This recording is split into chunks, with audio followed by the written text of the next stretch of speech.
ये video medium size और small size businessman के लिए है और आज हम उनकी ग्रोथ के बारे में बात करेंगे।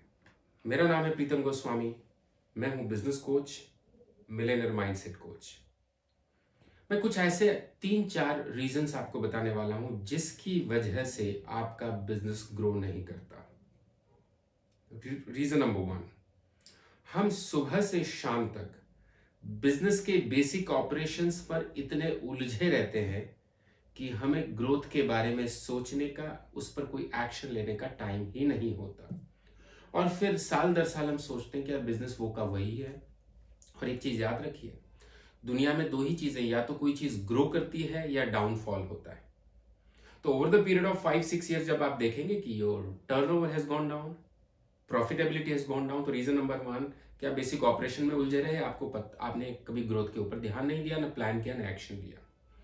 रीजन नंबर 2, हम में से ज्यादातर लोग ईयरली बजट, ग्रोथ या सेल्स में कितना हमें बढ़ोतरी करनी है उसके बारे में कोई प्लानिंग या रोड मैप बनाते ही नहीं है। आप सोचते हैं तो बड़े बड़े कॉर्पोरेट्स में होते हैं, मैं क्या कर सकता हूं इसमें। लेकिन यस, आपको अपने एम्प्लॉयज के साथ बैठ करके, फैमिली मेंबर्स के साथ बैठ करके साल के शुरू में पूरे साल का ग्रोथ का टारगेट्स, बजट, सेल्स का प्लान बनाना चाहिए।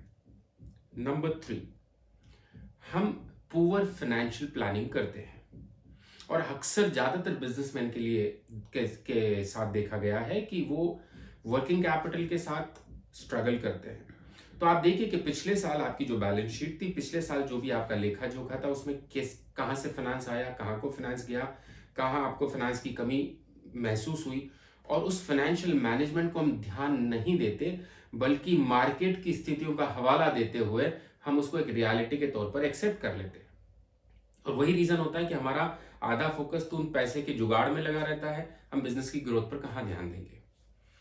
नंबर 4, हम कंपटीशन या मार्केट के हालात को देख करके अपने आप को ये सेटिस्फाई कर लेते हैं कि हाँ, बिजनेस जो चल रहा है मेरा अगर ग्रो नहीं कर पा रहा, अगर बिजनेस स्लो है तो शायद कॉम्पिटिटर्स बहुत हो गए, मार्केट में मंदी है। लेकिन समझ लीजिए दोस्तों, ये जो मंदी होती है ना, मंदी मार्केट में नहीं होती, हमारे दिमाग में होती है। और हम ये एक्सेप्ट कर लेते हैं कि कंपटीशन है, रेसिशन है, इसकी वजह से बिजनेस नहीं चल रहा, तो आप उसको एक्सेप्ट कर लेते और कोई नया तरीका अपनाते नहीं है उससे बाहर आने का। और एक इंपॉर्टेंट चीज, हम में से ज्यादातर लोग, खास करके मीडियम साइज और small businessman, they do not have business mentors. ये बिजनेस मेंटोर की हमें जरूरत क्यों है? ये बिजनेस मेंटोर होते क्या है?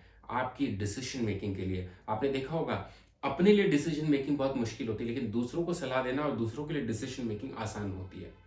एक व्यक्ति जिससे आप खुल करके अपने बिजनेस के प्रॉब्लम को डिस्कस कर सके, खुल करके फाइनेंशियल प्रॉब्लम को डिस्कस कर सके, खुल करके अपने डर, अपने इनहिबिशंस को डिस्कस कर सके, ऐसा व्यक्ति जो आपको सही गाइडेंस दे सके, ऐसा व्यक्ति जिसको आप अपने बिजनेस टारगेट्स के बारे में बता सके कि सर मुझे वहां पहुंचना है, मेरी प्रॉब्लम ये है, तो आपका बिजनेस जो मेंटोर है वो आपको मदद कर पाएगा। अगर खुद से आप सारे काम करने की कोशिश कर रहे हैं तो कहीं ना कहीं हम उलझ जाते हैं और बिजनेस ग्रोथ नहीं कर पाते। आने वाले वीडियोस में मैं ऐसे ही बिजनेस ग्रोथ के और भी टिप्स आपको देने वाला हूं जो निश्चित तौर पर आपको अपने बिजनेस ग्रो करने में मदद करेंगे। आज के लिए इतना ही। Thank you so much.